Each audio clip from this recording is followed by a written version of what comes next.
please call me Mo. If somebody calls me Maureen, somebody in the room's in trouble. Okay, I was supposed to laugh.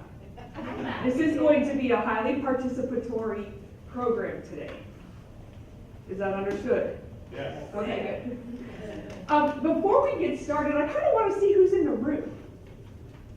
I know you guys know each other, but I don't know you. I know some familiar faces, and I'm really committed to making sure that we do what we can to be great partners in this, because Title IX is one of those things that keeps me up at night. I don't think I slept very well last night. I'm trying to see if there's a volume thing because I keep hitting it. It's one of those things, we were joking that this is why I take blood pressure medicine. Yeah. Anybody else relate? And I'm not trying to scare y'all, right? But it's one of those things that it's definitely, and we're going to talk about some of the things we're seeing in the news today. It's definitely one of those things that everybody loves to play Monday morning quarterback about. Anybody agree with that? Yes. Yeah. Why didn't you do this? Or why didn't you look at this? Or why didn't you react a certain way? There's a lot of focus on Title IX at the national level. That started, if you look back to, probably going back to 2013 with the changes in the Violence Against Women Act, which amended Clery, not Title IX, and how it started, I might switch, how it started the movements of Me Too, and what we're seeing in a lot of different things now at the national level. The activism that came out from that was pretty significant, and everybody has an eye on it, right? How many of you investigate Title IX on your campus? How many of you are an advocate for either the respondent or the complainant? How many of you oversee people that investigate Title IX? Do you also investigate? Okay, good. We're going to talk about that. How many of you, what's your role? You didn't raise your hand yet. No, I haven't. Gotcha. He's my supervisor. I'm an associate dean of student development and program activities, and I also do discipline. Okay, so you do discipline. Okay. Who else did not raise their hand yet? Remember we talked about participation rates? What campuses are here today? I know we have Grayson, NCTC, who else? Brookhaven, Tarrant County. My daughter is going to go to the Alliance campus in the next year to be a pilot. Yeah. Weatherford. I'm excited, but the bachelor's has to happen, right? Ranger? Okay. Where else? Dallas Baptist. Dallas Baptist, how can I forget? Okay. I will tell you, Title IX has a lot of focus right now, right? How many of you have heard from students or parents that when they come into your office to talk about a sexual assault or sexual harassment or domestic violence, dating violence, or stalking, and one of the first things out of their mind is, or out of their mouth is, I know what happened at Baylor, and believe me, I know about the Office of Civil Rights. How many's heard that? And I know you throw things under the rug, and that, they don't even give you a chance to even look into it yet. Have you experienced that? You hear from the student or the mom or the dad, right? I hear that all the time. And it's one of those things that you go, man, let me explain to you how we address this at the institution. And that's something really important. It's also something really important to make sure that you're being as transparent as you can when you can at orientations with new students, with parents, because you're setting the pace right then and there that it's something that you don't tolerate and it's something you take very seriously. And so how many of you are able to participate in that kind of thing with orientation? Okay. Leon and I were talking, any of you heard of the the online portal called Haven from EverFi. Okay, I'm gonna get him some information and make sure he can send it out. There's a couple things that we do at UNT that I think are best practices. We were a little late to some of the games, but I'm kind of glad we were late because they worked out a lot of kinks in the program. EverFi is a company that does an online module for students in regards to sexual assault. And we all have that sexual assault policy mandated by the Texas legislature, where we have to be training all of our incoming students, right? And so that was one of the ways that we looked at educating our students on Title IX before they even walked into on our campus. We bring it up, we send them emails all summer, and then they have until the first day of school to complete it. And we were talking, some schools like A&M and UT put blocks on registration in the spring if they don't complete it. We didn't do that. We like our enrollment to be high. And so we looked at it and came up with a funding model to do some incentives, right? You get more bees with honey than you do vinegar, right? And so our response rate jumped from 30% to 80%.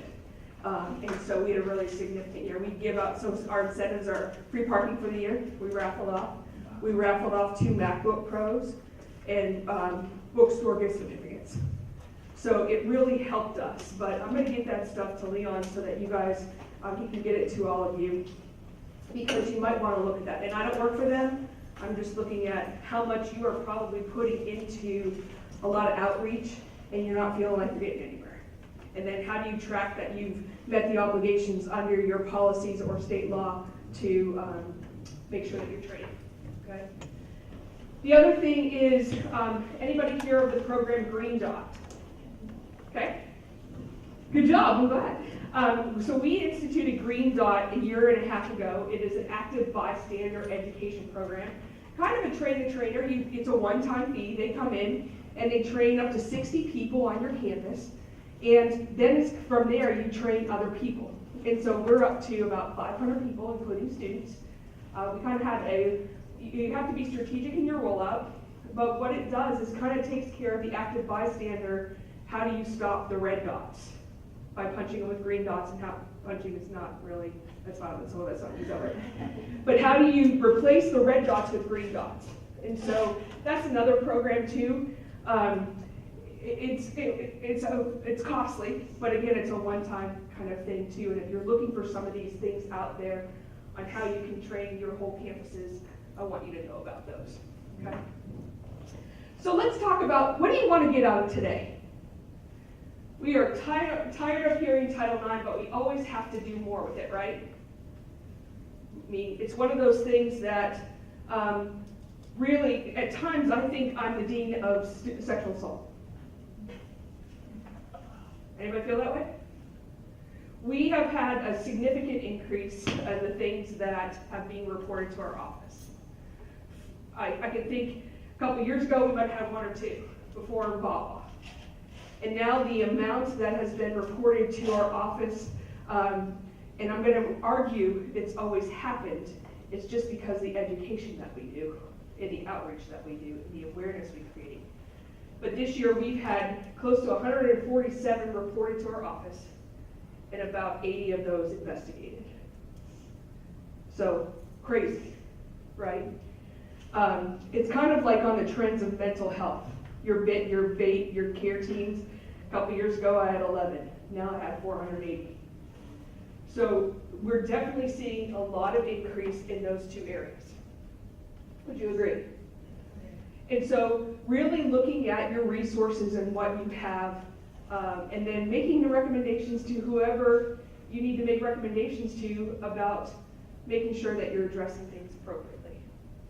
This is one of those areas that it would be a lot easier to put money into an employee and their benefits than it would be to litigate something at the level of that we see, right?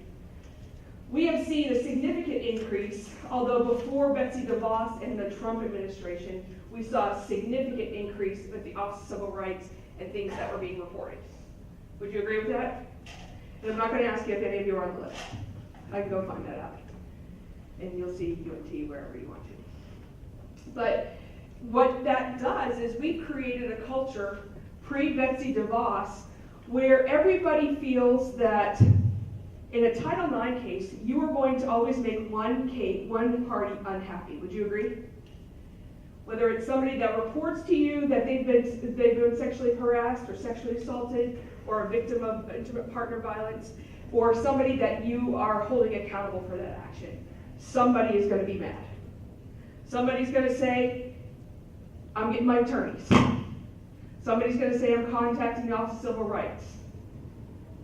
And that's one of those things that we understand comes with the job. And it's going to happen. And it's to the point now that if it hasn't happened, it's just a matter of time. And so you all know about investigating, you know about documenting, you know about different things that you have tweaked, and you might go back to different things that you used to do, but you thought something else would work better. And so having the ability on a campus to be able to pull, or a system, to pull everybody together on a continual basis to look at how can we do better is really important. And if you're not doing that, I would recommend that you do that, okay?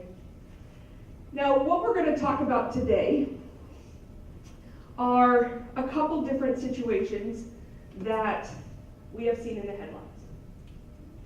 We're going to talk about Baylor. We're going to talk about Duke. We're going to talk about Michigan State, Penn State, USC, which is very new, okay? And some of them are so new, we don't know all the details yet. But I think they're definitely worth talking about because there's some obviously breakdowns in what the institutions have done to address the issue of sexual violence, okay? I want this to be a free flow of ideas. I want to be a discussion. We might break up into different groups. Leon said I have 6 hours with you guys. I know it's Friday. I want to get out here too. No, I'm joking. I have about an hour, an additional hour and 15 minutes, give or take, that I want to be talking about these things. And I have some videos that we're going to watch. I'm very cautious that when we talk about Title IX, that I'm always going to make sure that if you feel at any time you need to leave the room or something, you need to take time out, that you just feel free that you can do that. We talk about, in Title IX, body parts that you probably don't even talk about with your significant others. I can tell you, I had a gay male senior associate dean at one point, and he and I share this story often. He no longer works for me. He went to Cleveland, Ohio. Go Cavs. But as a gay male, he didn't know all the female anatomy that needs to be very specific in your reports. And so having him and training him to go back and say, you need to go look at all the female anatomy and see exactly what part you're talking about, and that's what needs to be reflected in your report, is a hard conversation to have with a gay male. He wanted nothing to do with it, right? And so many times we have to have conversations like that. We have to use words you would never think of using at work. We make a lot of, when we hire student workers, we have to say some things that you're going to read and see can really impact you. And so I need you to know on the front end what you might see in this office. I just had an administrative assistant who started a year ago come to me, and she resigned and went to a different department on campus because of that. What she sees every day, she knows takes a very different kind of person than what she is, and she just couldn't do it. And so I want you to be cautious when you do have people that come to you. How do you manage that? How do you take care of that? And that you don't create a culture where everybody that works in your office feels like they're being sexually harassed based on the content of things that you're seeing, right? That's really important. It doesn't give you a free pass to talk about different things in the office because of what you investigate. And I want you to be cautious of that as we kind of move forward, because I can kind of see some of that coming in the horizons. Okay. I'm very much, I'll tell you different things that we've had to deal with, different things that we've seen, and I want you guys to kind of ask me that too. And if we have to turn the camera off because we want to have a free and open idea, we'll do that, right? Absolutely. Okay. Because I know sometimes when we're on camera, it changes the conversation. Where does that go after this? It's just available for the people. For these guys? Yep. Okay. Don't forward it. Yeah, we can't control what happens. That's why I just That's right, you know that. Because I want to make sure this room we feel very, very safe. Yes. And that's important, okay? Because there are some stories out there, and we're not going to violate FERPA, we're never going to use a name, but there are some stories out there that we might need to talk about for us to really learn and learn from each other. And so I want to make sure that we can do that today. Okay? Okay. So, moving on, I said Title IX, the good, the bad, the ugly. Well, y'all probably were like, what the heck's good about Title IX? Right? So what's good?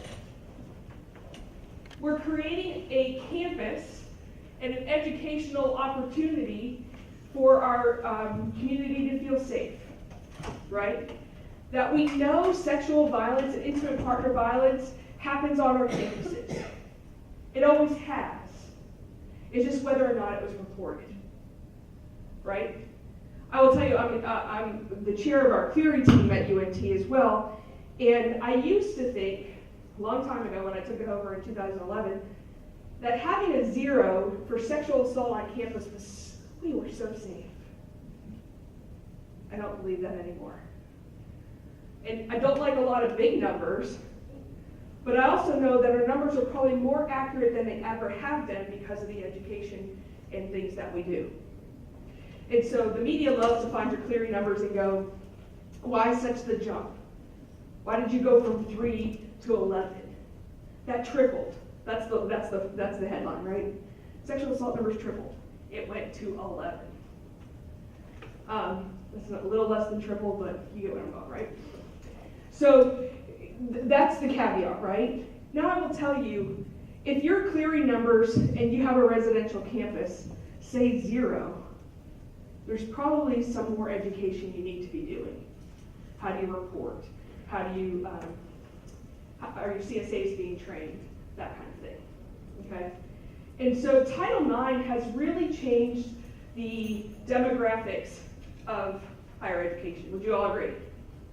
Absolutely.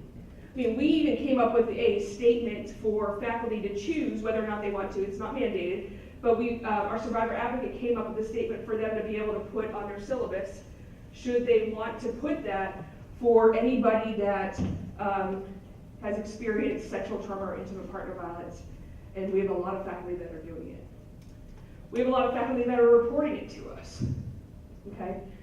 We've done a lot in regards to pushing out our sexual assault policy and Title IX, and if you're not doing that, you probably need to evaluate how are you getting it in their hands every year.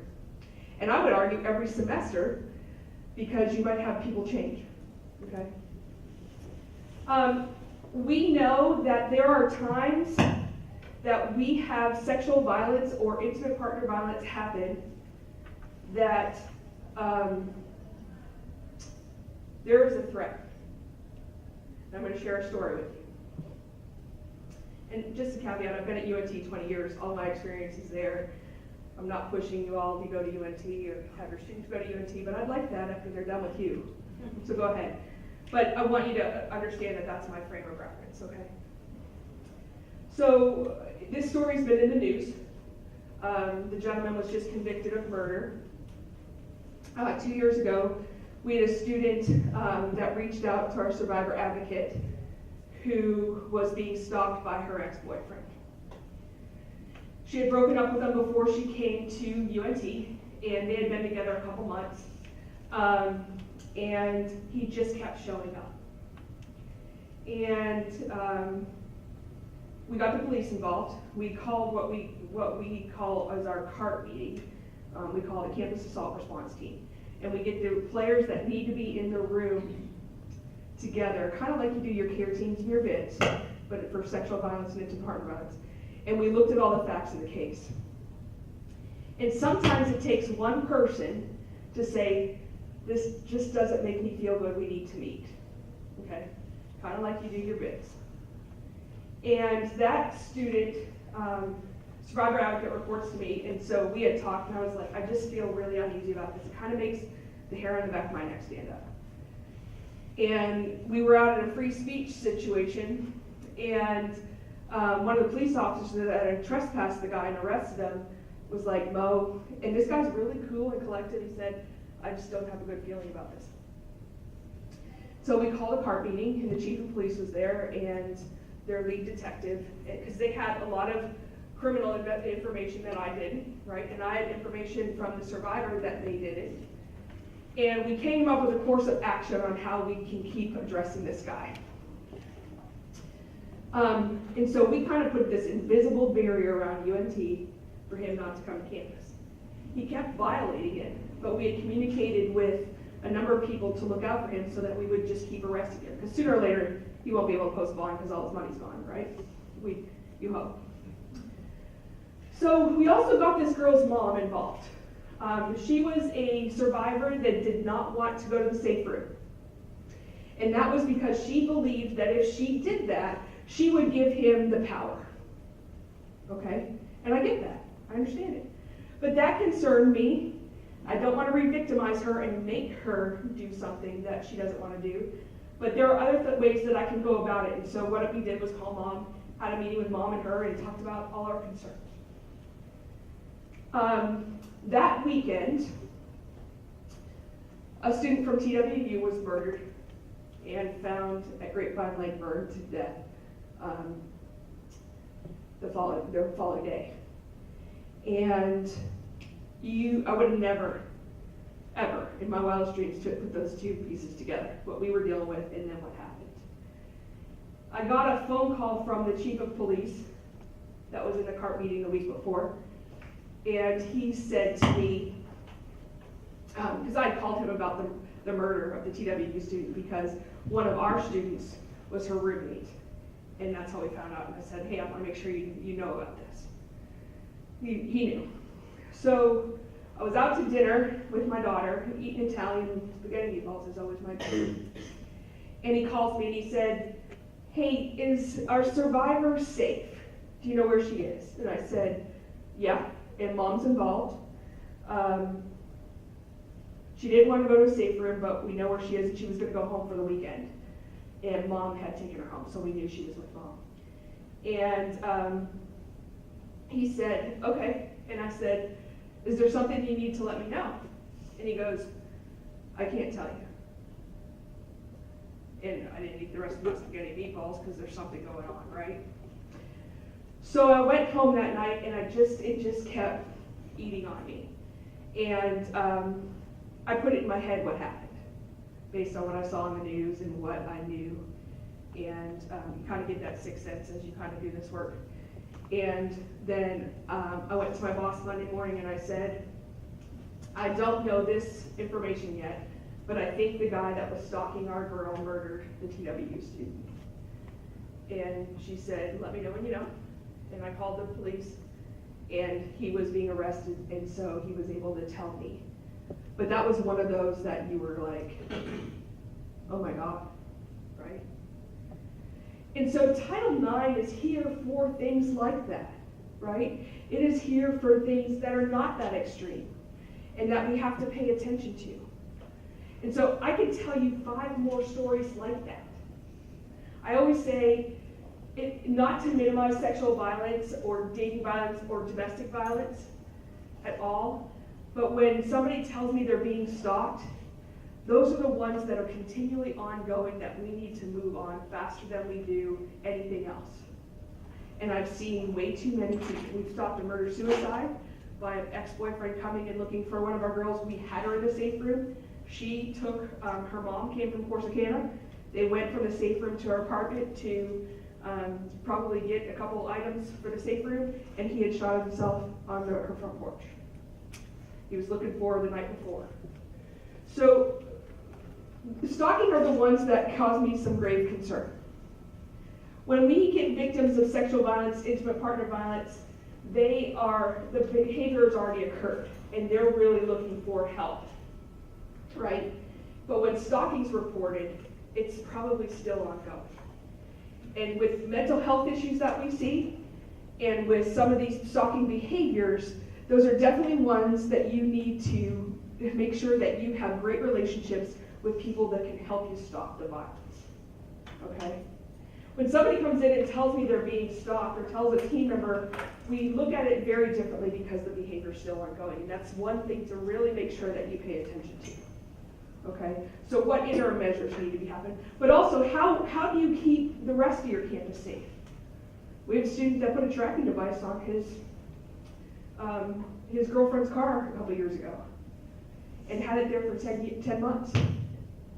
You don't think that's a problem? Those are kinds of things that you will make sure that you have your local municipality, your criminal investigation, your police departments involved in, and that you're making decisions together, in whatever role you have. Because those are the things that we're seeing in the headlines. We're seeing in the headlines the things that we don't move on, right? And so the good about Title IX is that we are taking steps to address a problem we've always had. Just a lot of times we turned the other way. We didn't want to deal with it.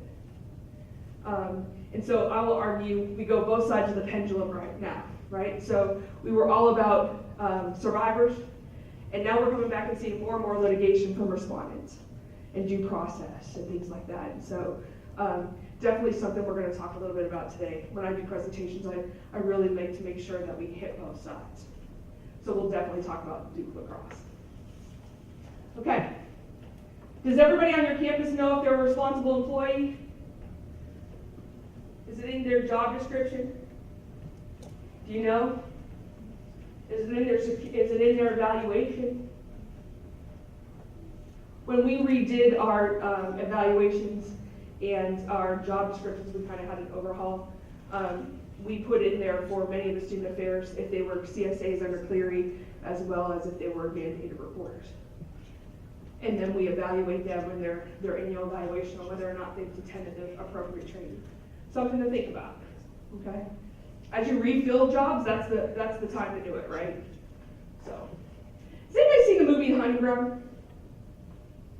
Mark? If you have not, I'm going to show you just a preview, the trailer. I would recommend that this is something you see. I fully believe there are three sides to every story, right? His, hers, and I'm going to talk in generalities today about that, right? And the truth. And so this movie has brought about a significant amount of activism.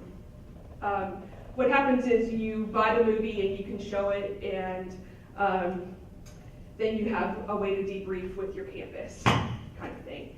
And so what this movie did, this came out right after Baba and the Joe Biden kind of activism that started. This was a big caveat to opening the eyes of many institutions about Title IX. So I'm just going to show you the trailer to kind of talk about the state of things now. And I would like your feedback on it and what you do on your campuses, okay?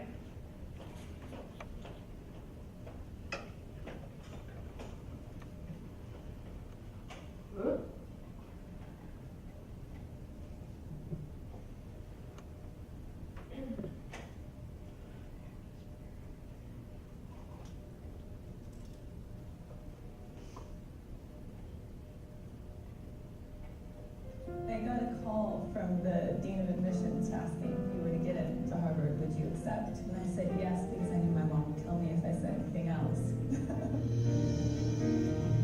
The first few weeks, I made some of my best friends, but two of us were sexually assaulted before classes had even started. I went to the Dean of Students office, and she said, I just want to make sure that you don't talk to anyone about this. They protect perpetrators because they have a financial incentive to do so.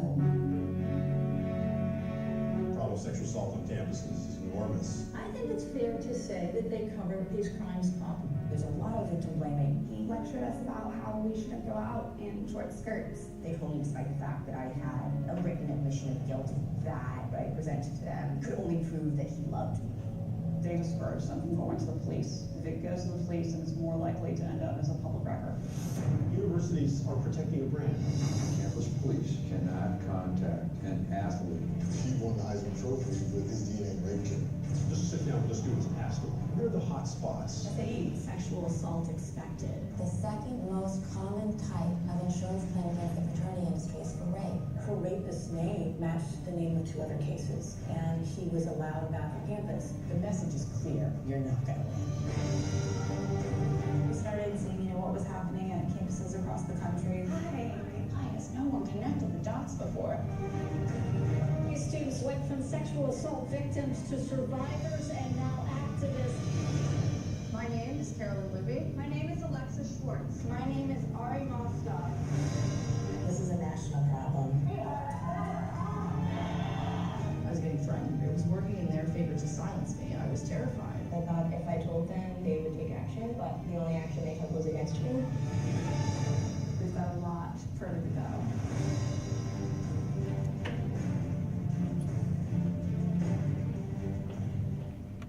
So I will tell you that movie is really good, but it's done a lot of different things for sexual violence on campus. Would you agree?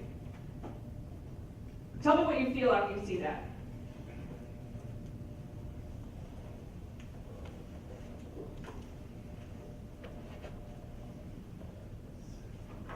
Pardon me? Sick. Sick. Appalled. What else? Titles suggest colleges are a hunting ground for would-be rapists. And then covering it up, right? What else?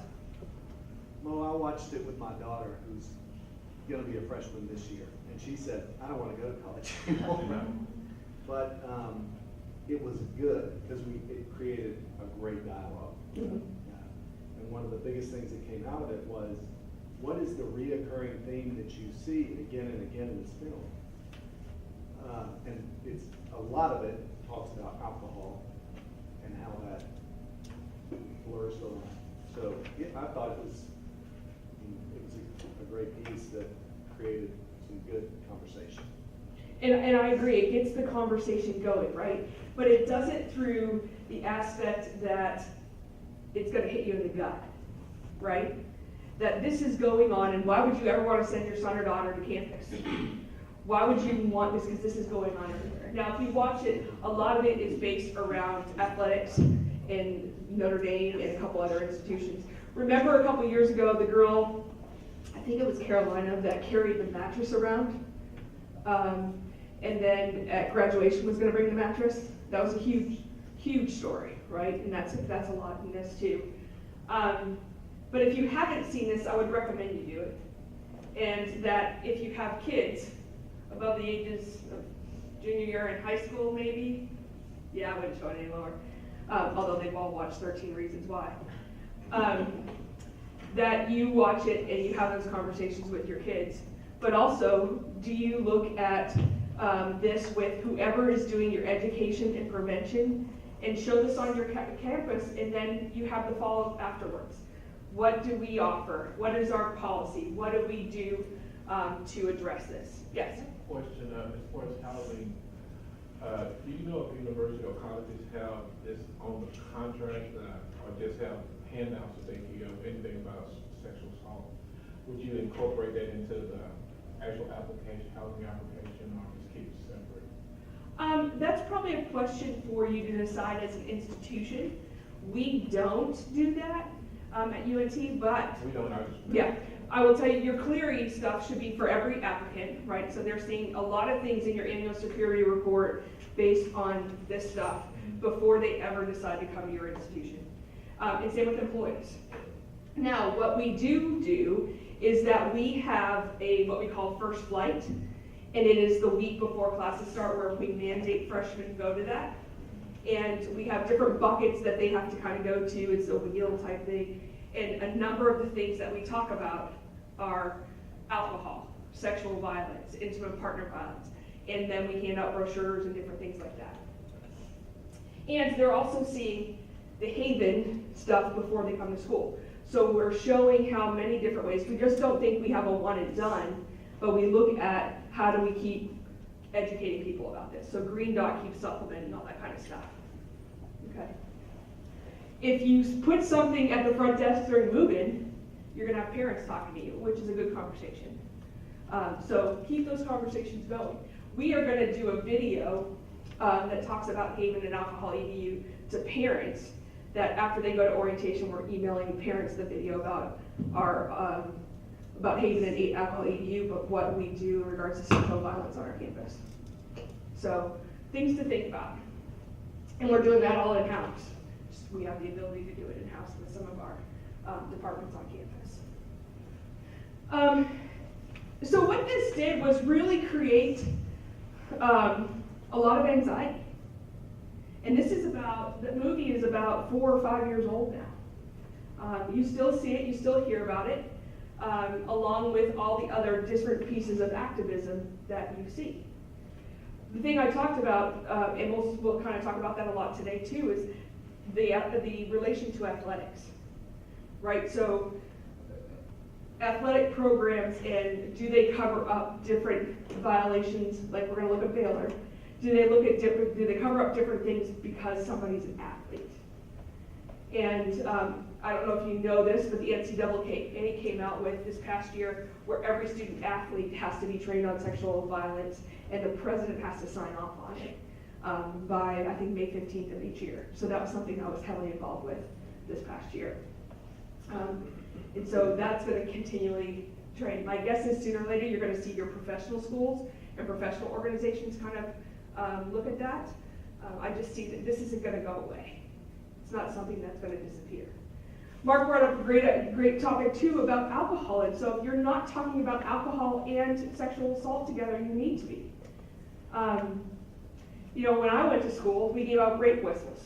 Anybody else ever get one of those? Because there are so many people hiding in the bushes ready to rape me, so I'm going to carry this rape whistle around, right? When we know 1 in 5 women and 1 in 9 men in college campuses are raped, mostly 92% by people they know. It's not somebody hiding in the shadows. That's what we used to think rape was. And a lot of the activism, a lot of things that we talk about has really changed that.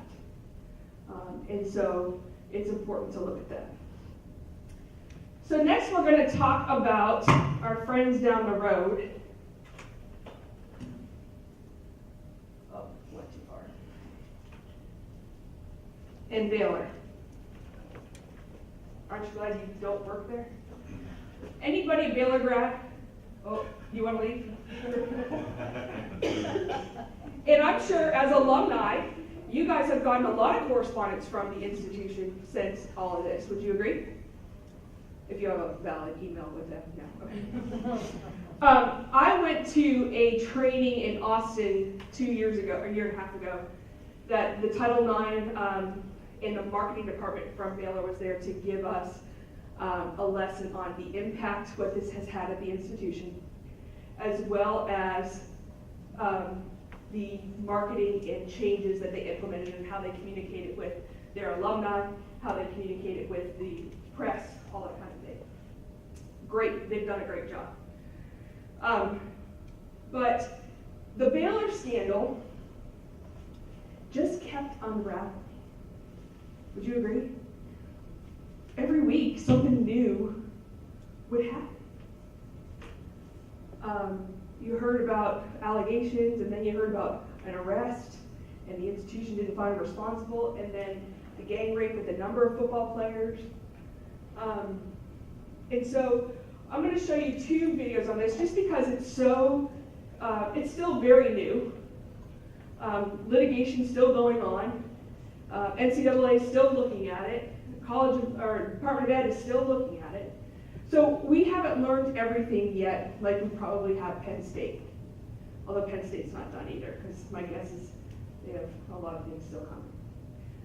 But this is starting to see a trend, right? You don't want to be the next Penn State. Now you don't want to be the next Baylor. Now you don't want to be the next Michigan State. And then it just keeps going. And so it's important for us, and people tell me all the time that I'm a glutton of my own punishment, because I pay attention to this stuff way too much, and I deal with it way too much. But it also helps me look at what are we doing that we could be doing differently because this group is in trouble. And so Leon and I had this conversation too, is what you see in the media is probably very one-sided, because you all have laws and rules that govern what you can and can't say, right? And so a lot of times what I do is I take newspaper articles about situations, and I did this with the Baylor case. And I took it to my team and I said, let's pretend everything in here is true, which we know it's not. But I took a significant article that talked about how the institution responded, in particular, the conduct office. And I said, let's pretend everything in here is true. What do we currently do different? And what do we need to look at and say, we need to look at this because we haven't fine-tuned the process? Does that make sense? And if you're not doing that, those kinds of things, I would recommend that you do. Because you can always learn from somebody else, right? And so we're going to talk, after the 2 videos, we're going to talk about what were some of the pieces that we missed, what would we do different, and looking at your role kind of on your particular campus. So I want you to look at this from the eyes of, not Baylor, let's pretend this happened at your school, although you don't have football, which is a big part of it. But I want you to look at that, okay, because you're not all done with your careers, you're still working, you never know if you're going to be in school like this, okay?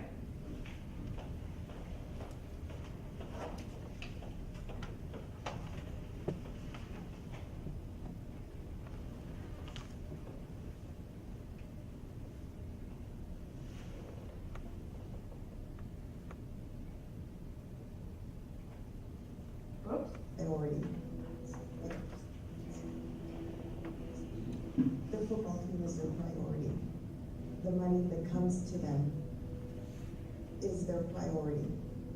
They don't care about the victims. He actually picked me up, put me over his shoulder, walked up the flight of stairs. I knew that when he kicked my dog down the stairs, this was going to get violent. I called the academic department and I spoke to a lady and I specifically said, my daughter was raped. She told me, if a plane falls on your daughter, there's nothing we can do to help you. As a Christian person, you strive to be the light on the hill that people look to as kind of a guidepost. And in my mind, as a Christian university, that should be what you strive to be too.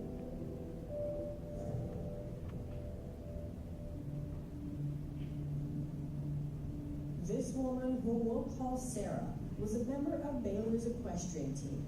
She briefly dated future Baylor football player Tevin Elliott while he was a recruit, but broke up with him before he began his first semester. So I said, that's where this is, we can be friends. And I was very straightforward on that point. In the fall of 2009, Elliott arrived at Baylor and the two stayed friends. On Halloween, after a night out at a local bar with her teammates, Sarah returned home and passed out. So the next morning I woke up, I don't remember what time it was maybe 9 o'clock. And I woke up completely naked. There was like residue on me, like I'd had sex, and that was part of what was really bothering me. Sarah's roommate told her Elliott had been in their apartment that night. Then Sarah called Elliott, who she said told her that they had had sex. At that time, I remembered that I was on my period, and I thought, I know I put a tampon on before I went out. So I went to check in the bathroom,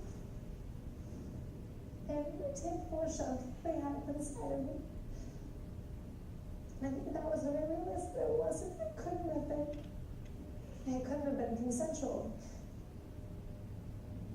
Sarah decided not to report the incident to police. I convinced myself it was an accident. He didn't need to do it. He didn't know what he was doing. Then, he could go on to play football. At that time, Baylor football under head coach Art Briles was emerging as a national power. while Elliott was making a name for himself as a starting defensive end.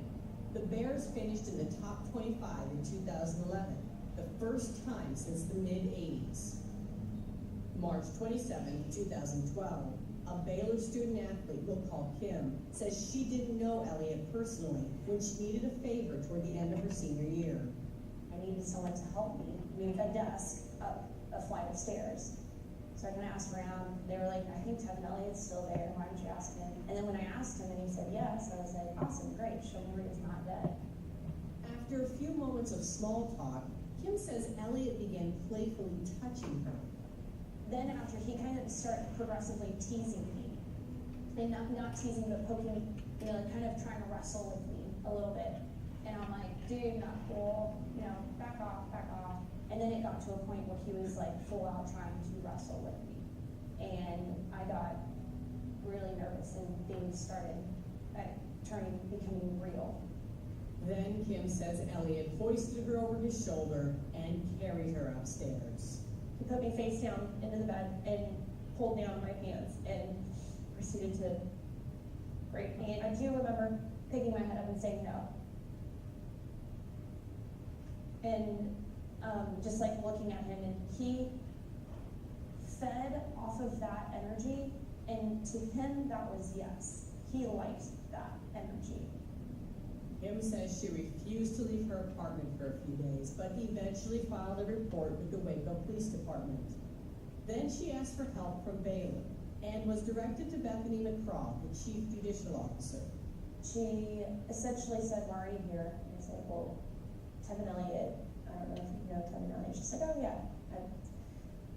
And I go, he raped me. And she goes, yeah, the sixth girl that come in and told me this. My mom was with me, and we essentially asked, well, why are there six? Does the football team know about this? Does our Bryles know about this? And she said, yes, they know about it, but it turns into a he said, she said. So there's got to be an actual court decision in order to act on it in any sort of way. Federal law requires universities to thoroughly investigate all allegations of sexual assault. However, Outside the Lines has found no evidence Baylor did that. Kim also says McCraw dissuaded her from pressing charges or requesting a restraining order. She was, however, offered help with finals. I'm like, okay, well, I guess my only option is to graduate and get the heck out of here. Okay, that's it. She was like, okay, well, we'll make that happen. Like, she should run along. Outside the Lines asked McCraw about Kim's account of their conversation. McCraw said that it was not accurate, but refused to comment further. 2 weeks after Kim reported her rape, a freshman we'll call Tanya told police that she was raped by Elliott after he got her alone outside of a party shortly after they first met.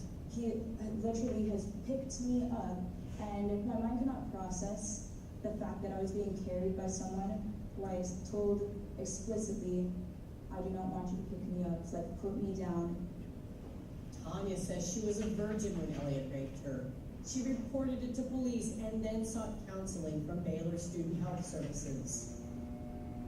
They didn't just not respond, they responded by turning me away and telling me that it was not possible for me to receive help from them. As soon as this happened, oh, you might try to show reputation of one of our football players and like force the program. We're just going to completely deny you any sort of help. Federal law also mandates universities provide counseling and academic support to students who allege they're victims of a sexual assault. Tanya says after the rape, she had trouble focusing on her classwork and her grades plummeted. She eventually lost her academic scholarship and soon left school altogether. This is not where I dropped you off. When we dropped you off, there was love and compassion and unity and safety. And there was nothing like that for this university. 2 weeks after Tanya reported Elliott to police, on April 27, 2012, Coach Art Bryles suspended him in connection with Tanya's allegation. He'd eventually be expelled, and his arrest 3 days later landed in the local news. The story reached Sarah, and she decided to finally report Elliott to Waco police 2.5 years after she says she was assaulted. I ended up that was the first time that I told her about what happened. She said, when you went through that, you were alone. Right now, she's alone, and as far as she knows, she's the only one. And so she said, you have an opportunity to make her not alone. Elliott's trial revealed 2 more sexual assault allegations while he was a student at Baylor, including an accusation in 2011 from a student from a nearby community college who said he held her against her will and touched her inappropriately. For this, he was convicted of misdemeanor assault. Former Baylor football player found guilty of 2 counts of sexual assault. In January 2014, Elliott was sentenced to 20 years in prison for his attack on Tanya. Outside the lines went to the prison, and Elliott agreed to speak on camera. We started in the fall of 2009, and there was someone who complained that you had assaulted her. She says that you had sex with her without her consent. What's your response to that? I mean, that's untrue. March of 2012, another woman says you forced her to have sex in your condo. That's what I can't really go on this whole thing. So,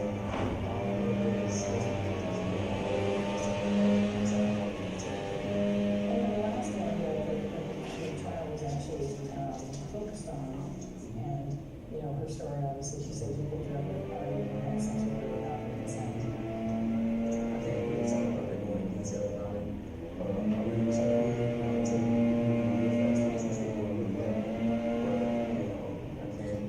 How could 5 women who really didn't know each other before coming forward with this all say that you raped them or attempted to rape them? Well, Be lying. college athletes go through this all the time. Not just myself. I'm talking about James Winston, Case McCoy. It's so many athletes go through this every year because we're the big athletes and we sit on a pedestal and they feel like try to make us look bad. But at the end of the day, we could be innocent. It's like we guilty to proving innocent. Elliott says the first time anyone at Baylor approached him about the allegations was in April 2012 after Tanya came forward. But sources told Outside the Lines Baylor's Judicial Affairs Department was aware in November 2011 of Elliott's misdemeanor assault conviction involving the community college student. Then, just 5 months after Elliott's felony conviction, there would be another Baylor football player indicted for sexual assault. Was it rape or consensual sex? That's the key question in the trial of a Baylor football player charged with sexual assault. Samuel Ukuwachu was on trial for the alleged rape of a female Baylor soccer player. I heard it on the news. I was like, are you kidding me? Like, they didn't take it seriously. It's like they didn't take the type of thing seriously. Like, we really didn't. What, did we not cry out enough for something to be done? In the case of Ukuwachu, Baylor University did an investigation that cleared him of any wrongdoing. In a word, how would you characterize their investigation? I wouldn't call it an investigation. McLennan County Assistant District Attorney Hillary Laborde says Baylor officials ignored sources and faulted the victim for having a prior relationship with Ukuwachu. I feel like the women doing the investigation had an almost like 1940s idea of how women should behave. They didn't have someone that seemed to know anything about how college rape occurs. If they're sitting around and waiting for a victim who has been pulled off the jogging path and raped by a stranger wearing a trench coat, they're going to be waiting for a long time. Baylor declined to make head coach Art Briles and University President Ken Starr available, but instead provided Patty Crawford, who was hired as the school's first ever Title IX coordinator in November of 2014, a position the U.S. Department of Education has requested of universities since 2011. We have encouraged our board of directors, our board of regents to hire an external review to come forward and to look at our past processes, because we do want to be our best and we're always going to be an improvement from yesterday. And to me, that just demonstrates that Baylor really does care. Following the indictment, Ukuwachu remained on the team for 1 year and graduated from Baylor. In August of 2015, Ukuwachu was found guilty of sexual assault. Prompted by Ukuwachu's conviction, Sarah, Tevin Elliott's first known victim, sent an email November 3rd, 2015 to Baylor President Ken Starr, copying others, including Athletic Director Ian McCaw and Coach Grimes. I didn't hear from the coach. I didn't hear from the president. I didn't hear from the athletic director. And what was your subject line? I was raped at Baylor. What does it take for universities to start taking a stand and saying that we can win football games without these predators? How many women do you have to destroy for people to finally stand up and say, like, we're demanding something better?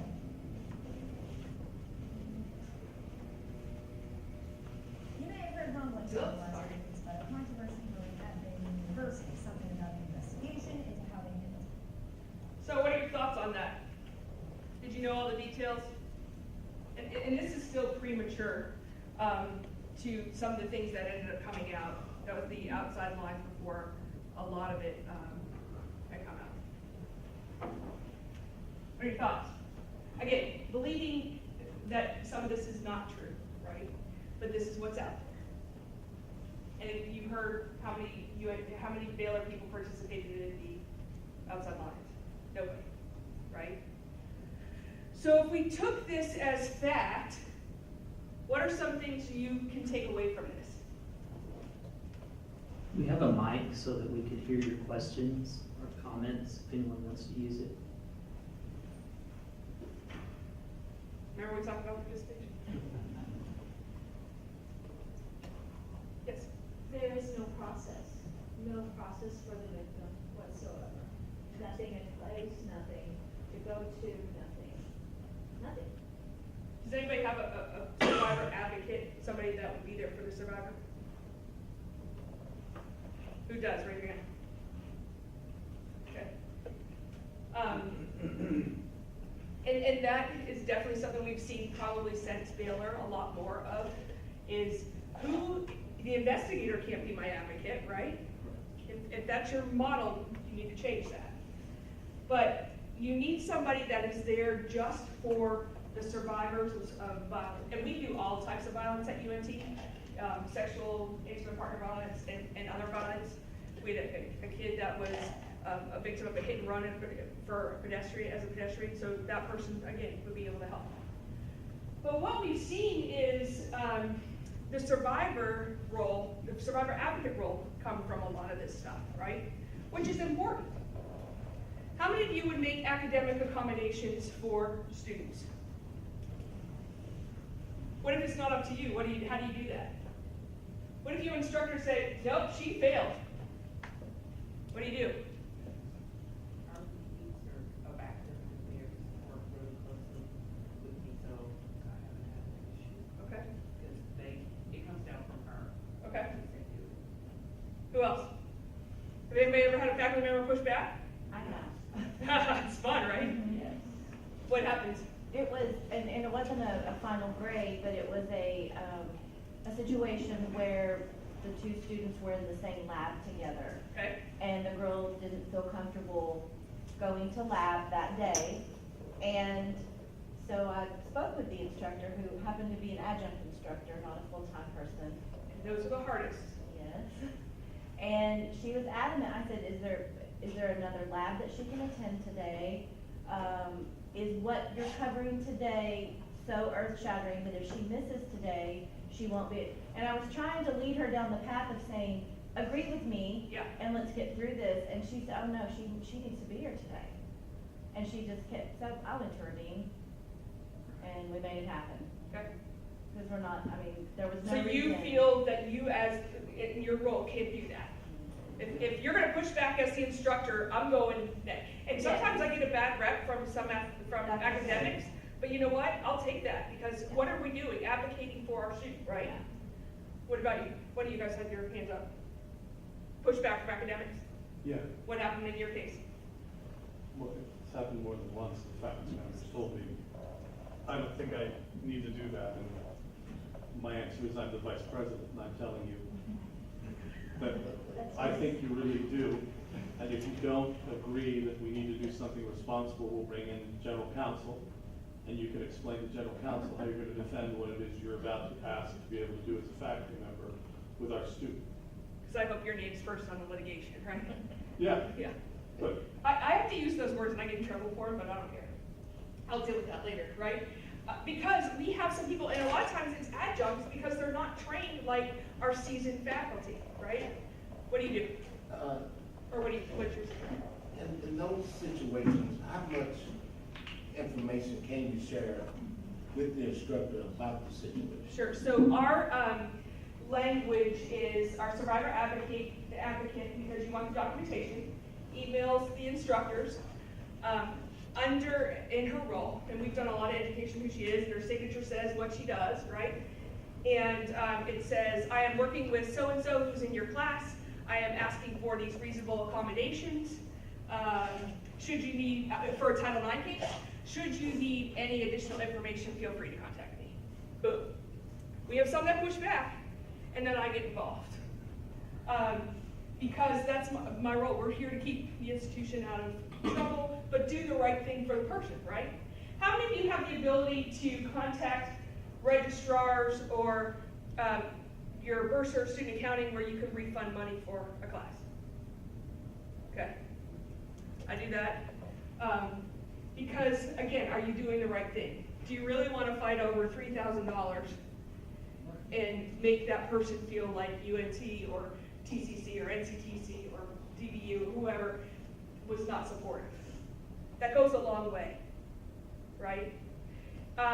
Safe rooms, if you have a residential area, where could you put somebody if they didn't feel safe? What kind of, do you put no contact orders in place? And here's the other thing too. This is not just for people that were violated by people on your campus. Title IX covers any victim while they're in school if they were a victim of intimate partner violence and sexual violence. You all know that, right? And so somebody can come to you and say, I was raped by somebody off campus not affiliated with the institution. You still are obligated to take care of that, okay? And a lot of people miss that, so I want to make sure that you all know that, okay? And it's the right thing to do. And I keep saying that to a number of people, what's the right thing to do? Because I think when we forget about that, we lose a lot of sight on good. The other thing is, I have 3 teenagers, well, a 21-year-old, a 19-year-old, and a 15-year-old. How do I want my kids taken care of, right? And so that's how I kind of want my office to be portrayed. What are we going to do? You have to do that for respondents too, right? Mark Haley, you're a respondent advocate? Have to, yes. Okay. Who has a respondent advocate? Anyone? Bueller? You need to have one. Whether it's, what we do is we have a main contact, but then we have trained 10 people, and when we send out notices to those that are being investigated for sexual violence and intimate partner violence, we give them a copy of the code that tells them they're allowed to have an advisor and this advocate information. Because you might have to move one of them. They might not feel safe in a room with somebody that is accusing them. And I believe in this practice that you don't send the notice, you give the notice, and then you can follow up with an email. Because what are you going to do to that kid when he says, when you tell him he's being investigated for sexual violence? We've seen suicides happen from that, right? And so think of those kinds of things that you're doing. If you are not helping the respondent like you are the survivor, you are opening yourself up for liability. Okay? And so if you don't have something in place, and I'm going to tell you, what I'll do is I'll email Leon all the different stuff that we use, and you can just copy it, paste it, change the names, because you don't have those people on your campus, but be able to look at that, and you can do whatever you want. And if you need help putting something together, I'm more than happy to help you. We'll give you our brochures, we'll give you our resources, our training materials for our respondent advocates and our survivor, but whatever you need, okay? If you do not have something, you need to, first thing you need to go, when you go back to campus Monday, is talk about how you're going to do that, okay? What else from the Baylor scandal, anything? Probably a sense of transparency, which of course is, I don't know, maybe different for, it's going to be a little bit different for public schools versus private schools, I think, but yeah. That's something that jumps out at me. It's just not, not that kind of transparency to these kind of issues. Yeah. Well, we all know the outcome of what happened, how many people left Baylor. For not doing the right thing, for not addressing it, for not taking action, right? Okay. I don't like that all the fingers are at the athletic program when the schools is much to blame as anybody. Well, and that's the thing too, athletics should not be investigating these, right? And sometimes we see that. You saw that at Penn State. Joe Paterno took care of everything, right? He addressed it. If you get a minute, look up the person, Vicki Tripany, who was the vice president for student affairs at Penn State. And she left because she tried to address behavior with football players, and Paterno said, no, this is before the all scandal. So look up her name, and she came out publicly about what she did to help, try to change things in the football program, and basically left because she wasn't getting any. She's a great person too. So, but you need to be careful if you get to a school where there is athletics, because what's the perception, and what could be the perception if you don't do something. Your documentation is key, and you will hear, if you ever hear me talk about training, make sure you have that, right? What do your notes say about your meeting with the student? And then my other philosophy is, does anybody have Maxient? Okay, it's a conduct-based database. But I'm real big on following up with the student, because my rule is if it's not documented, it didn't happen. And so if a student comes in and meets with our survivor advocate and she hands them all this stuff, she's also going to follow up with an email and say, here's all the information we discussed today in regards to how I can help you. Please feel free, here's my contact information at any time to get a hold of me. Because if you don't have it in email, all it is my word versus yours that this happened, right? And so you can be very broad. You can have some templates out there, but if you don't have an email and a way of tracking it, that's problematic, okay? All right, so let's talk about the other side of things. Who remembers the Duke lacrosse situation? This was pre-Baba. I think I forget the year, but I think I was really young in my career, so this is pretty old. But this is the other side of the spectrum. This is from the respondent side. And this is what we're starting to see a lot of in higher education, is the pendulum swinging the other side. We are convicting these men before we even look at the case, right? And so this went beyond the institution. It went to the district attorney's office, and he's disbarred and spent a day in jail and a lot of other things. But I want you to look at this from, the pendulum's coming back this way, okay? And so there's some really great details in this video, and so I want you to pay attention to those too. And I will tell you many times, when I'm looking at a case, I want to look at Duke lacrosse again, right? So how are we going to react as an institution? I want you to pay attention to that.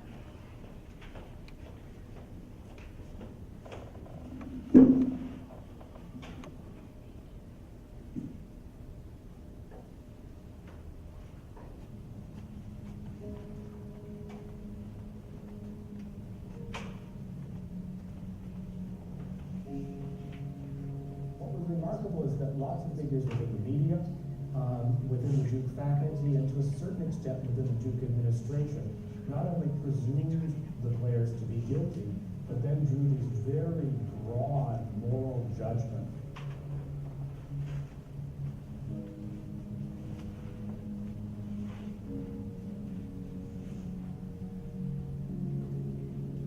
It was a completely closed-minded early approach to the case.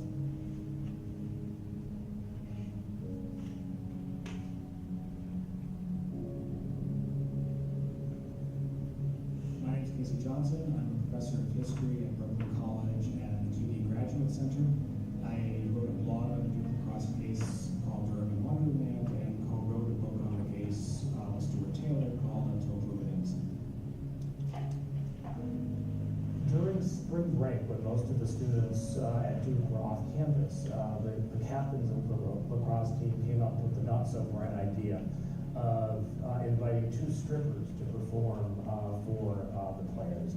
One of them was this woman, Crystal Mangum, who we subsequently learned had very severe mental problems. She arrived, she had no particular interest in performing. It appears as if she was on some sort of combination of alcohol and prescription drugs. And the party relatively quickly turned ugly. There was a shouting match between the other dancer and members of the team. By this point, most of the guys had already left. And then the second dancer, a woman named Kim Roberts, drove off. And in a normal circumstance, no one ever would have heard of this again. But as Roberts drove off, she found out that her fellow dancer had passed out. She called the police to come and get Mangum to take her either home or to a psychological institution. Mangum, when she was awakened by the police, she was going to be admitted to a psychological institution and was prompted improperly by a nurse who asked her whether she had been raped. And Mangum, who knew the system well, said yes. She was sent to Duke Hospital and she made an allegation.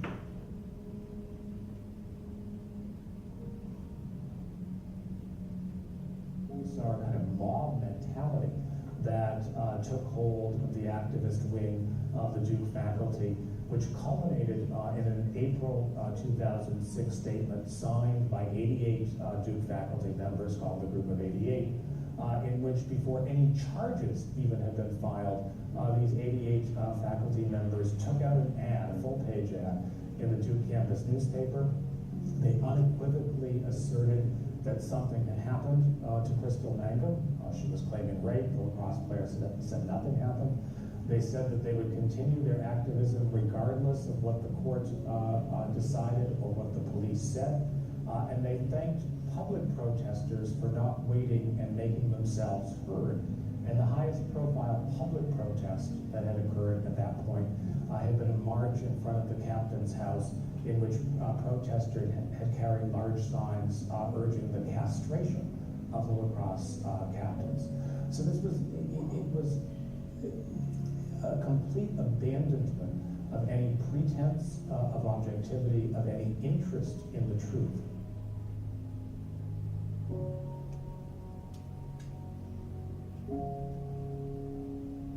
There were 3 elements that proved Mangum lied. The first and by far the most important was the DNA. Mangum's story was that she was sexually assaulted for 30 minutes by a group of people who did not use condoms. In such an assault, DNA would be left behind, and she was immediately taken to the hospital. DNA samples were taken from all 46 white lacrosse players, and there were no matches to any 46. The second were the descriptions. Mangum did describe the people who attacked her. Those descriptions didn't resemble in any way any of the lacrosse players. And the third were the inconsistencies within Mangum's story. Mangum looked at a number of different photo arrays.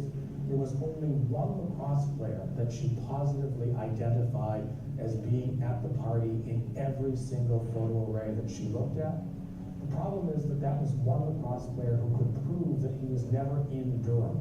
He actually wasn't in Durham County the night of the party. And that information was shared with prosecutors. So the prosecutors knew before they went forward that they had a wholly unreliable witness whose description didn't match her alleged attackers and where there was no medical basis to substantiate her charges.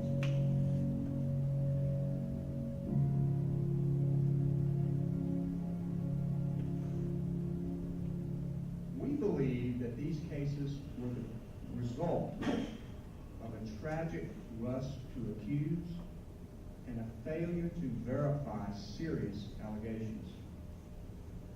Based on the significant inconsistencies between the evidence and the various accounts given by the accusing witness, we believe these 3 individuals are innocent.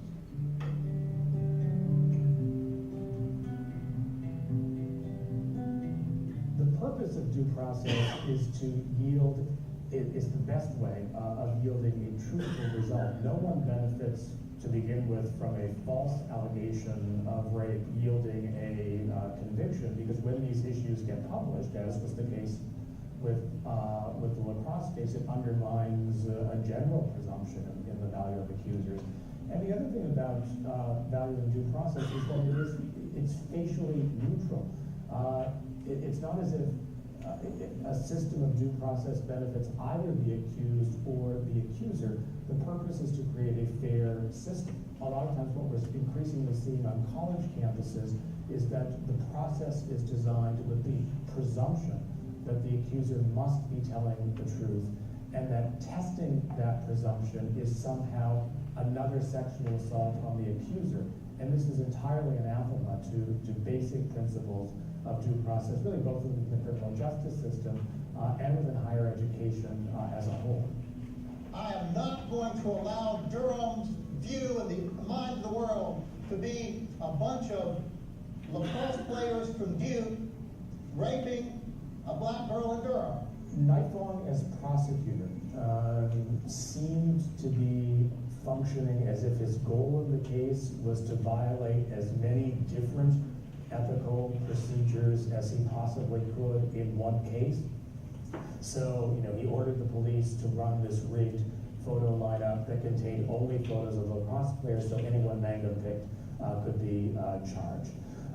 He conspired with the former head of a DNA lab to ensure that the lab head would not fully report his DNA results which were exonerating of the players.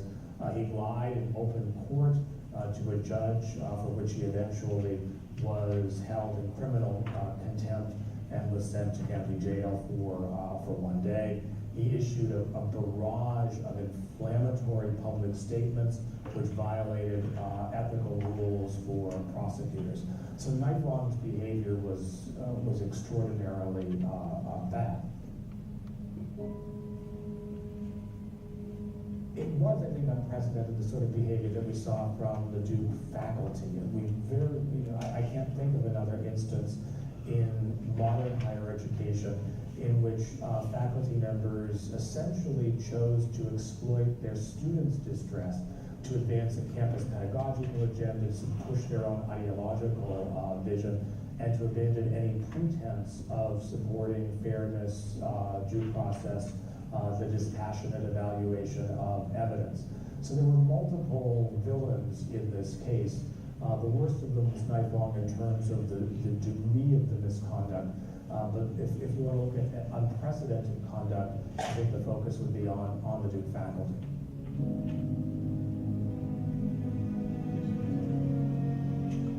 The Times coverage, which was both relentless and one-sided, there were more than 100 articles or opinion columns in the Times about the lacrosse case, set the stage for the national media that, look, these guys must be guilty because it's the New York Times which is saying it, and if the Times is saying it, it must be true. I don't think they want a lie detector test because they're afraid they won't pass a lie detector test. And I may be the last person willing to take the heat because the victim is certainly taking a beating, as is Mike Nightlong, and it's really unconscionably unfair. This was a case that served different agendas of different groups. For Nightlong, he wanted guilt because it would help his cause in the primary. For the Duke faculty members, portraying their own students as racist advanced an on-campus agenda of making more hires, dealing with topics of race, class, and gender, and requiring more courses in race, class, and gender. And for the New York Times, this was a case that fit very much the basic assumptions of a typical Times journalist, that white male athletes were out of control, both sexual and racial connotations, and that advancing this would sort of advance a broader ideological agenda of the Times.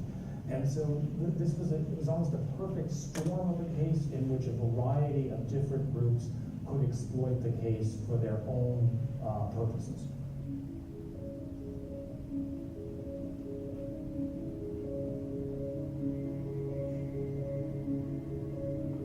A double jeopardy system had to be introduced so that if a verdict was not guilty, the accuser needed to have the right to appeal, and it strongly discouraged colleges from allowing the accused student to cross-examine his accuser within the disciplinary tribunal itself. those procedures remain in place, and there's no indication that the federal government will be backing away from them anytime soon. And one of the things that we saw in the Duke lacrosse case is that campuses today, for a variety of reasons, are already virtually uniquely hostile to students who are accused of sexual assault. And then we have the federal government coming in saying that even the minimal due process protections that often were afforded to students on campus had to be eliminated, had to be lowered, and the purpose seemed to be to make conviction of sexual assault in these campus tribunals far more likely. For everyone who chose to speak out against us before any of the facts were known, I truly hope that you are never put in a position where you have to experience the same pain and heartache that you caused our families. Where your hurtful words and outrageous lies will forever be linked to this tragedy. Everyone will always remember that you told the truth. And in the words of Abraham Lincoln, truth is the best vindication against slander. So Duke ended up significantly paying those people, those accused, a lot of money. So did the city of Durham, because of knife bombs, part in it. And, and it is a true case to look at what you need to look at for respondents. Tell me some concerns or some things that you saw here that maybe you didn't think about. Or what could we have done differently if Duke lacrosse happened now?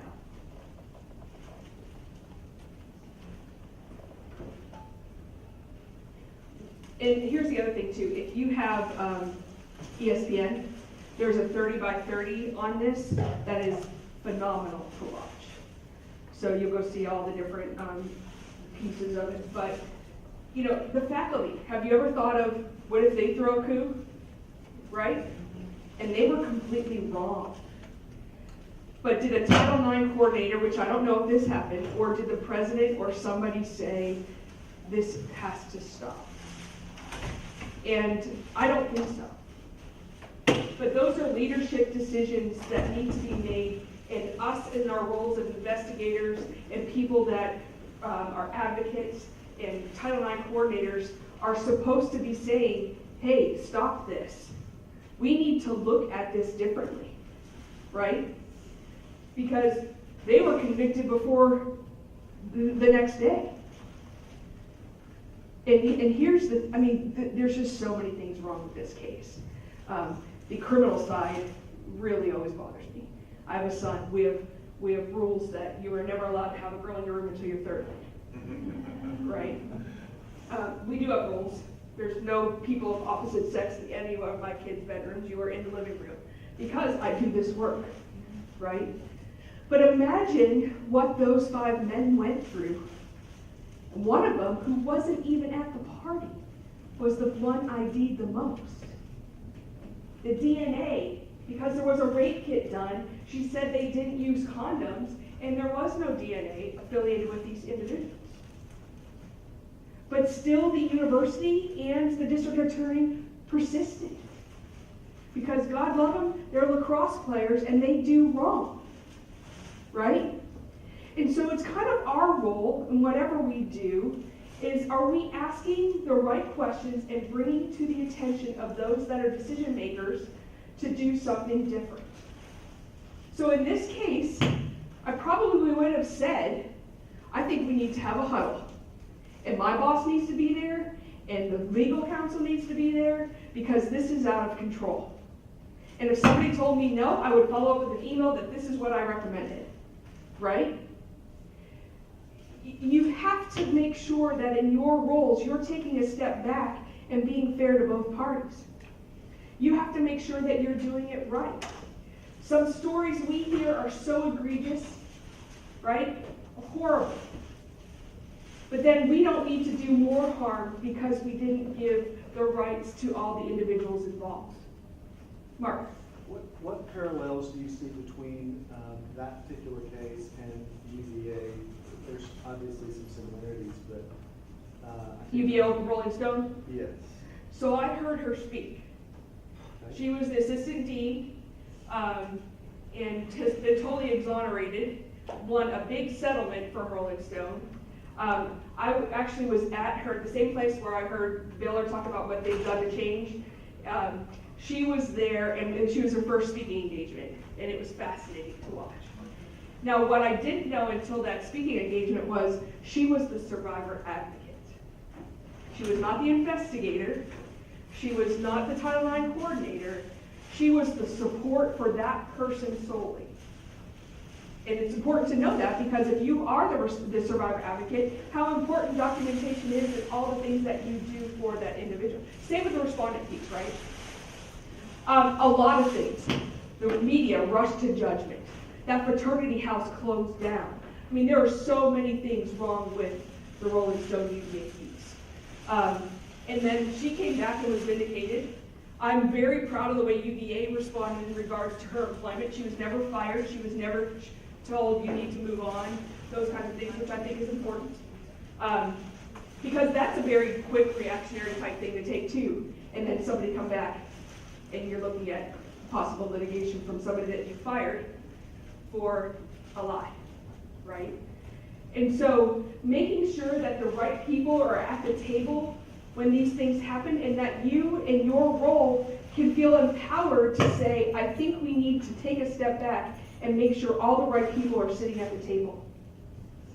You know, that you feel empowered to tell faculty this has to change, these accommodations have to be made for either side, or you get their boss involved, or their boss's boss involved, or whatever. I work my way up the chain. If the faculty doesn't respond to the survivor advocate, then I copy in the chair. And then if I have to pull in the vice provost for academic affairs, her and I are on the care team together and we're buddies, and she's really great. I give her heads up all the time. Hey, know that I'm pushing back here, right? And if I need you, I'm going to pull you in.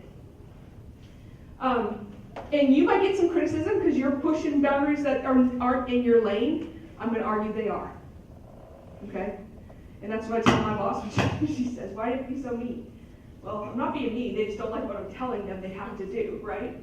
And so sometimes I'll even say, I'm happy if you don't want to meet these accommodations, I'm happy to have a meeting with you, your chair, and our general counsel in regards to what we need to look at.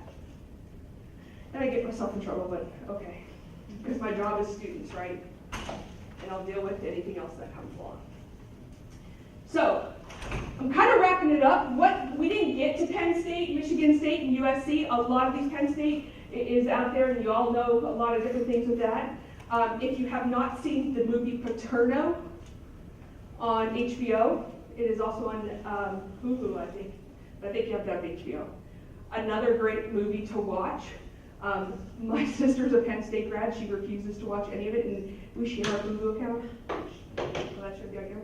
And she saw that I watched it, so I got in trouble. But she'll deal with that.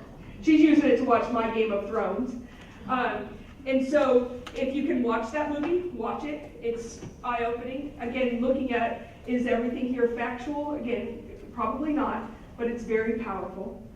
And then Michigan State, we're still learning a lot of that with Nader in regards to what he did as a physician for the women's gymnastics, but how embedded his behavior was at Michigan State, and how many times people probably brought to the attention of the individuals. Again, another president gone, Penn State president gone, University of Southern California, he just resigned. And that's your student gynecologist that has been raping women for the past 10 years. So these things, when they come to your attention, and God forbid we ever have anything this big, right? Because people failed to act. That's why they got this big. And so if I can leave you with one thing, it's that you do your due diligence to act as you can in your role, and make sure that powers that be are aware of what and that you document it. Because you can go back and say, this is what we discussed, let them respond to it or not, right? And a lot of times is I have to educate people higher than me on Title IX and what our obligations are. And it's, well, this is where we can get in trouble. I have to have conversations with deans because somebody might come back after a year and they don't want to step foot back on campus, but they ask for incompletes. And can we give them withdrawals and refund their money? And so those relationships with advisors and faculty are really important. And sometimes you have to pick up the phone rather than put a lot in email and say, hey, this is what happened, this is what I think we need to do. I understand it's your decision, but this is what I would recommend. What kind of questions do you have for me? Was this helpful? So as an investigator, when we're talking to the Title IX coordinator, are we able to say, this is what we feel like happened, this is what, or are we just presenting what we found in, like, our report from the investigation? So you're the investigator, you're not coming up with findings, right? Right. You just, this is what I discovered. This is what I can prove.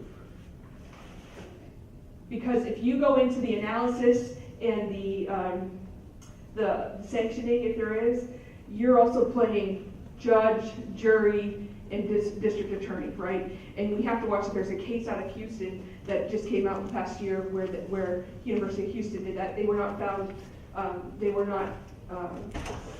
it was thrown out, but that was one of the things from the dissenting side was you need to make sure everybody's roles are clearly defined and that somebody is not doing the entire thing. So your gut might tell you this happened, but can you prove it with greater weight of the evidence is what you are going to stand on. Okay? What else? Yes?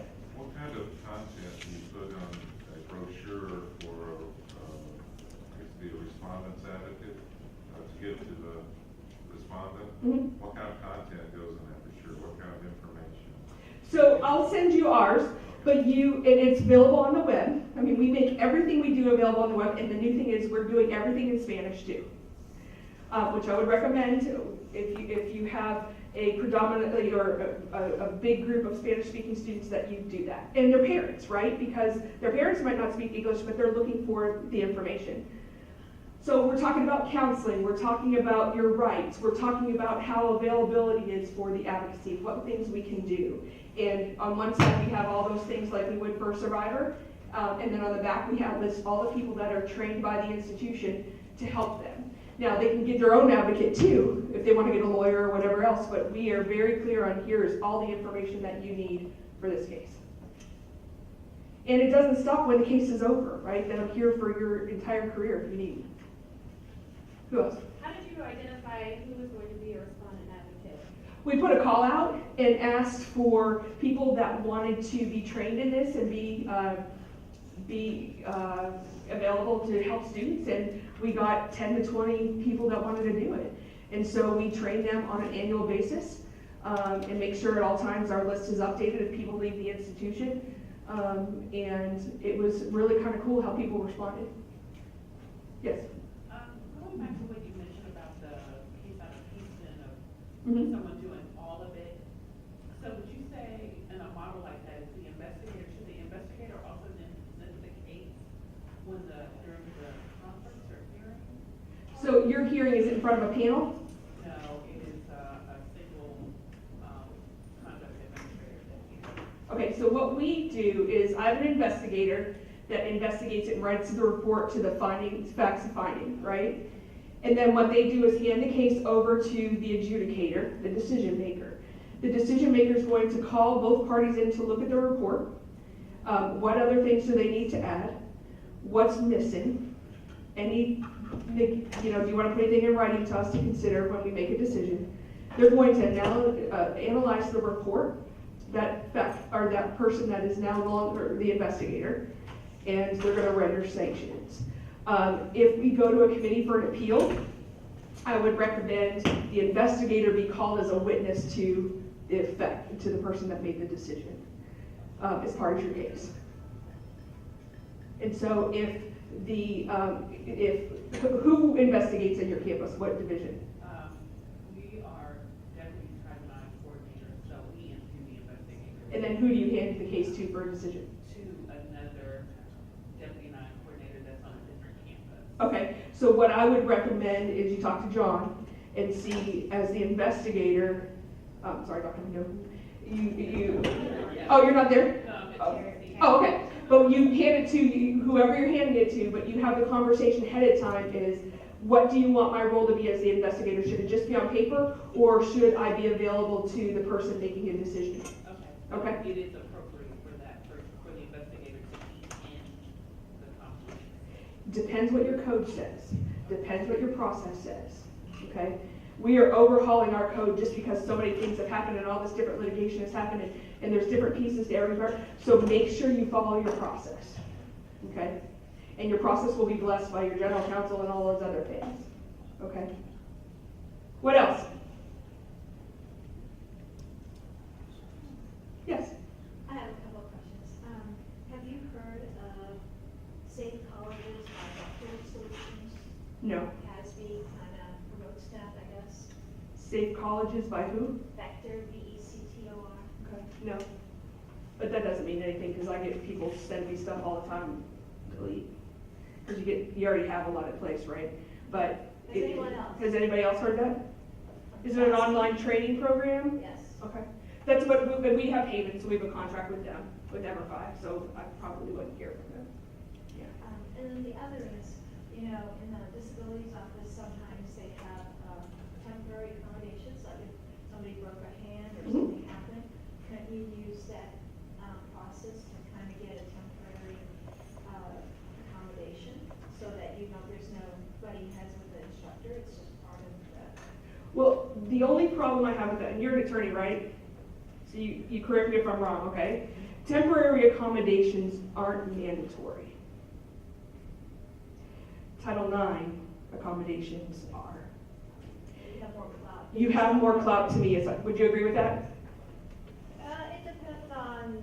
What the temporary accommodation is. So if it's pregnancy, that's very different than a broken hand. ADA, it's been accommodated. But, right, permanent ADA accommodations is one thing. But like if you broke your arm, a lot of those aren't protected. You're just doing the right thing as an institution. Agree? Right. Yes, I agree. But if you come in with your documentation of a mental health issue, that is a permanent, or possibly something that we must accommodate, versus a broken hand is a temporary. I don't have to accommodate that, but that's an institution, that's the best course of action. And so I would worry about treating a victim of sexual violence as a temporary accommodation, because I would argue that is lifelong, and I would argue you have more teeth under Title IX. You agree with me? You don't have to. It depends on, yes. Overall, yes. You just want to be careful, and so I'm really clear on our temporary disabilities does not go through ADA because they're not registered. Our temporary accommodation comes through my office, and so I advocate for the student. But Title IX comes through my office as well.